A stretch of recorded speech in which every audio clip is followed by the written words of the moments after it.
Homeland 3 BHK premium gated community apartments at Balanagar near Kukatpalli Y Junction. Visit the site today and book your dream home.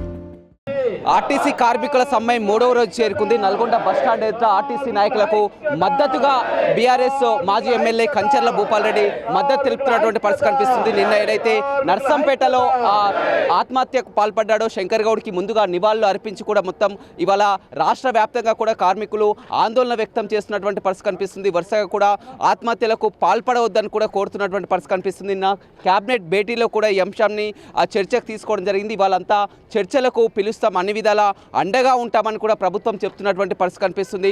మరోవైపు అంతా కూడా BRS నేతలంతా కూడా వీరికి మద్దతుగా ప్రకటించింది. మనతో మాట్లాడానికి మాజీ ఎమ్మెల్యే కంచర్ల భూపాల్ రెడ్డి ఉన్నారు. చెప్పండి, ఇవాళ మూడో రోజు సమ్మె కొనసాగుతున్నటువంటి పరిస్థితి కనిపిస్తుంది, మీరంతా మద్దతు తెలుపుతున్నారు, ఏం చెప్తారు? ఇది దుర్మార్గమైనటువంటి కాంగ్రెస్ పార్టీ మాట ఇచ్చి రేవంత్ రెడ్డి గారు హామీ ఇచ్చి మరి తాచారం చేస్తూ ఆర్టీసీ ఉద్యోగస్తులని కార్మికులని మోసం చేస్తున్నటువంటి సందర్భాన్ని గుర్తు చేస్తూ ఉన్నాను. మరి ఆర్టీసీ కార్మికులను ఏం అడుగుతున్నారు? వాళ్ళు మూడే అడుగుతూ ఉన్నారు. నీ 27 ఆల్రెడీ ఇచ్చినాయి, అవన్నీ ఇంపార్టెంట్ కాదు. మనిషికి గుండెట్లను వాళ్ళకు ఆర్టీసీ ఉద్యోగస్తులుగా అపాయింట్మెంట్ డిక్లేర్ చేయమంటున్నారు. ఆల్రెడీ తెలంగాణ ప్రభుత్వం కేసీఆర్ గారు ప్రభుత్వంలో ఆల్రెడీ బిల్లుని అసెంబ్లీలో పెట్టి ఆమోదింపజేసిర్రు. ఆల్రెడీ ఆర్టీసీ కార్మికులు ఉద్యోగస్తులని స్టేట్ మన ప్రభుత్వంలోకి బిల్లు తీసుకొచ్చి మరి బిల్లు పాస్ చేసిర్రు. అపాయింట్మెంట్ డే కూడా డిక్లేర్ చేసిర్రు. ఎన్నికలు రావడంతో ఆగిపోయింది. నువ్వు ఇచ్చినటువంటి హామీ ఏంది? ఖచ్చితంగా ఆర్టీసీ ఉద్యోగస్తులని మరి రాష్ట్ర ప్రభుత్వంలో తీసుకొని మీకు అపాయింట్మెంట్ డే ఇస్తాను. 3 సంవత్సరాలు పడుతుందా? మరి పిఆర్సీ ఇంతవరకు పిఆర్సీ ఇవ్వకుండా నిర్లక్ష్యం చేసినటువంటి సందర్భం. వాళ్ళు అడుగుతుంది ఏంది? అపాయింట్మెంట్ మన ఏదైతే ఉందో దాన్ని డిక్లేర్ చేయమంటున్నారు. మరి పిఆర్సీని వెంటనే ఇవ్వమంటున్నారు. వీళ్ళు అడిగేవి పక్క పెట్టి ఆర్టీసీని మొత్తం మెగా కృష్ణారెడ్డికి అమ్మేసి వాళ్ళ దగ్గర అప్పుడే 1500 కోట్ల రూపాయలు అడ్వాన్స్ కింద మరి ఆల్రెడీ మీరు డబ్బులు కమిషన్ తీసుకొని మీ కాంగ్రెస్ పార్టీ మొత్తం కూడా కమిషన్లు తీసుకొని ఆల్రెడీ మరి కేంద్రంలో ఉన్నటువంటి వారికి మూటలు పంపిస్తూ ఈడ కార్మికుల జీవితాలతోటి 43,000 మంది కార్మికుల జీవితాలతో చెలగాటమాడుతూ వాళ్ళని భయపెట్టిస్తూ వాళ్ళని ఇబ్బంది పెడుతూ వాళ్ళని నానా హింసలు పెడుతూ మీరే ఉంటే ఉండండి లేకపోతే లేదని మరి గతంలో బీఆర్ఎస్ హయాంలో కూడా మొత్తం కూడా వీరంతా నిరసన 50 రోజుల పాటు సమ్మె కూడా చేయడం జరిగింది. అప్పుడు 30 మంది పైగా కూడా ఆత్మహత్యలు కూడా పాల్పడినటువంటి పరిస్థితి కనిపిస్తుంది. ఇప్పుడు మరి మీరు బీఆర్ఎస్ పరంగా ఏం చెప్తారు?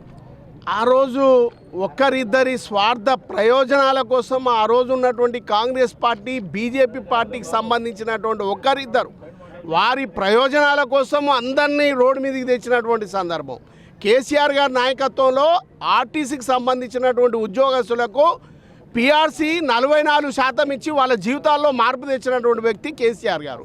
తర్వాత 16% మన ఐఆర్ ఇచ్చి వాళ్ళని ఆదుకున్నటువంటి పరిస్థితి. తర్వాత ఇవే కాదు, వారి జీవితాల్లో మార్పు రావాలంటే ఖచ్చితంగా ఆర్టీసీ ఉద్యోగస్తులని స్టేట్ ఉద్యోగస్తులు మన రాష్ట్ర ప్రభుత్వంలో విలీనం చేయాలని ఆలోచన చేసి అసెంబ్లీలో పెట్టి బిల్లు కూడా పాస్ చేసినటువంటి సందర్భాన్ని గుర్తు చేస్తున్నా. నువ్వు ఇచ్చినటువంటి మాట ఏంది? నువ్వు వాళ్ళకి అపాయింట్మెంట్ ఇవ్వాలి అంతే. అది ఇప్పటి వరకు నీకు తీర్తలేదని మేము అడుగుతా ఉన్నాం. కాబట్టి ఖచ్చితంగా రాష్ట్రంలో ఉన్నటువంటి బీఆర్ఎస్ కేసీఆర్ గారి నాయకత్వంలో వారికి మద్దతు పలుకుతాం. కేటీఆర్ గారి నాయకత్వంలో ఖచ్చితంగా వారికి మద్దతు పలుకుతాం. వారు అనుకున్న విధంగా వారి కోరికలు తీర్చే విధంగా బీఆర్ఎస్ పార్టీ వారికి మద్దతు ఉంటుందనేది కూడా మరొకసారి తెలియజేస్తున్నా.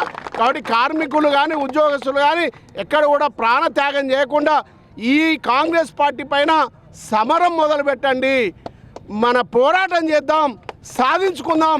తెలంగాణ తేవడానికి మీరు ఎట్లయితే కష్టపడ్డారో మిమ్మల్ని ఆర్టీసీ ఉద్యోగస్తులని ప్రభుత్వంలో విలీనం చేయడానికి కూడా కేసీఆర్ గారి నాయకత్వంలో మీకు మద్దతు ఉంటామని కూడా మీ ద్వారా తెలియజేస్తా ఉన్నాం. చూడొచ్చు, రాష్ట్ర వ్యాప్తంగా ఆర్టీసీ కార్మికుల సమ్మె 3వ రోజు ఉధృతంగా కొనసాగుతున్నటువంటి పరిస్థితి కనిపిస్తుంది. బీఆర్ఎస్ నాయకులు కూడా మద్దతు తెలపడంతో కూడా మొత్తం బస్టాండ్ల ఎదుట కూడా బైఠాయించినటువంటి పరిస్థితి కనిపిస్తుంది. నిన్న క్యాబినెట్లో కూడా ప్రభుత్వం ఇప్పటికే చెప్పింది, కార్మికులు ఎవరు కూడా ఆందోళన చెందొద్దు, వారి డిమాండ్లన్నీ కూడా పరిష్కరిస్తామని చెప్పడం జరిగింది. అదేవిధంగా కమిటీ వేసి వాళ్ళ చర్చలకు కూడా ఆహ్వానిస్తున్నటువంటి పరిస్థితి కనిపిస్తుంది. కానీ గతంలో బీఆర్ఎస్ హయాంలో కూడా జరిగినటువంటి విధానం అప్పుడు ఆర్టీసీ కార్మికులని మోసం చేసింది. మళ్ళీ ఇప్పుడు రేవంత్ రెడ్డి కూడా మోసం చేస్తున్నారని ఆర్టీసీ కార్మికులు చెప్తున్నారు. అదేవిధంగా బీఆర్ఎస్ నాయకులు మాత్రం గతంలో వారంతా కూడా చాలా క్లియర్గా మేనిఫెస్టో పెట్టారు. వీరినంతా కూడా న్యాయంగా డిమాండ్లు నెరవేరుస్తున్నారు. ఆ డిమాండ్లు నెరవేర్చేంత వరకు కూడా వారికి మద్దతుగా ఉంటుందని కూడా బీఆర్ఎస్ నేతలు చెప్తున్నారు. వీడియో రవితో రమేష్, బిగ్ టీవీ, నల్గొండ.